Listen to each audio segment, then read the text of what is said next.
Hey guys, and welcome back to my channel. So today I'm going to be making a Swiss roll.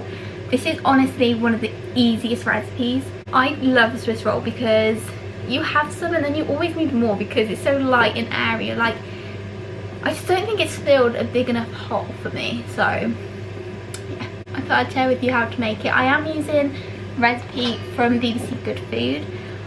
Obviously I don't own the rights to the recipe, but this is one that I tried the other week and it worked amazingly. So I was like, do you know what, it's super easy. So obviously you need jam for the filling. Apart from that, it's literally 3 ingredients. Oh, and also a bit of butter to grease the tin. But honestly, the sponge itself is just egg, flour and sugar. Like, super easy. So let's get to it. The oven temperature itself needs to be at 160 degrees fan. And then so you grease and line the tin. I'm going to do that now because that's the job I hate the most, so it gets it done out the way. I've just put some butter on the tray, spread it out, and then you cut the baking parchment to size and literally just press it on and try and get it flat on the bottom and in the corners. You can trim these bits at another time, that's fine. And that's all done for later. You need 50 grams of caster sugar, 2 eggs. It says large eggs, but mine are this size. It's all good. So probably medium to large. And then 50 grams of self-raisins, flour sieved. So because I'm using this, I've sieved it into the bowl first just because it's harder to sieve into a KitchenAid, as if you've seen from previous videos. It doesn't always go well. So I'll crack these eggs. And then you mix the eggs and the caster sugar for 5 minutes.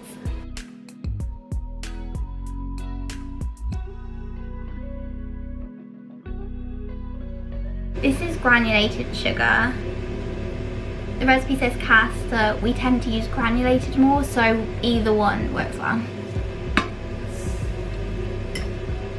And then you whisk that for 5 minutes.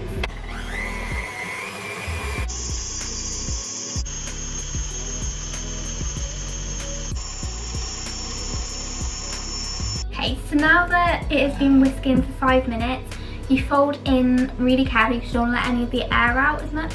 It will go down a lot quicker, but you do it in 2 parts and it says to use a metal spoon. I forgot to do this last time, but it was okay, but obviously I'm going to be following the recipe today just in case. I have put the oven on now. The only reason I didn't do it was before because it had a long time to whisk. So you split it in half and just carefully stir it in. So I said I sieved the flour when I was measuring it. It was hard to do it if there's a whisk in here.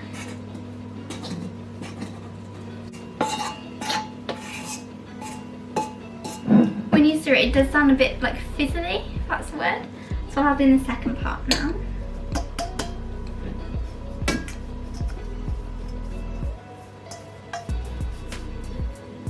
So this is 50 grams of self-raising flour, if I haven't already said. It now looks like this. When you're definitely sure there's no flour pockets or anything, you can pour it into the tin. And here's one I did earlier. I've always wanted to say that.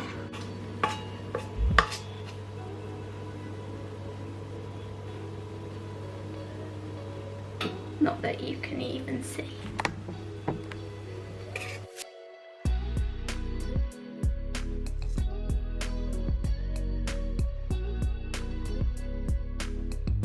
So you can now bake this in the oven for about 10 to 12 minutes at 160 degrees once the oven's reached the right temperature. While that's in baking, what you can do is cut a piece of parchment paper that's about the size of your baking tray. This is near enough. And then you just sprinkle caster sugar on it.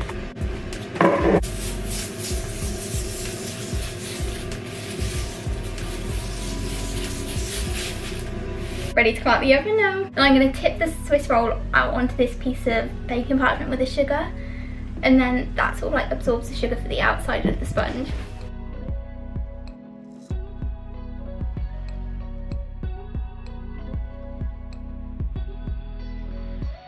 Now that that's done, all of the sugar from the egg, you can just sort of push it and then it'll just go onto the sides. And then you just roll it. So it does normally have jam in.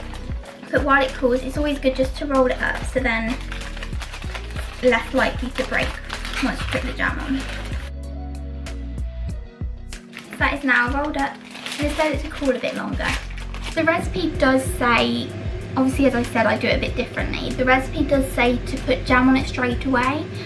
We don't do that only because the jam's going to soak in, it's going to absorb the jam, and it's just not going to look right. So we roll it in the parchment paper first, which is what's actually the traditional way of doing it. And then you roll it out once it's cool, put the jam on, and then roll it back up, and then you've got your Swiss roll ready to cut up and eat.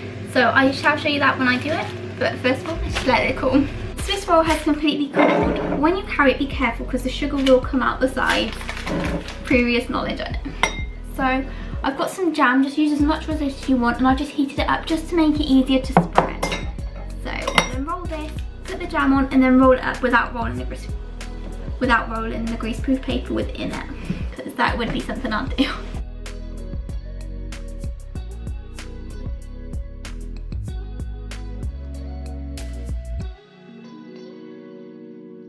There you go, that is your Swiss roll completely made. So I'm gonna go have a slice now because I've been wanting this so much.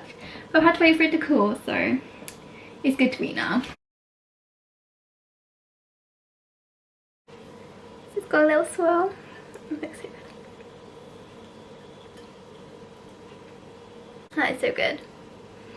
Definitely have a go at making this. Send me any pics, DM me on Instagram, and I really hope you enjoy it as much as I do.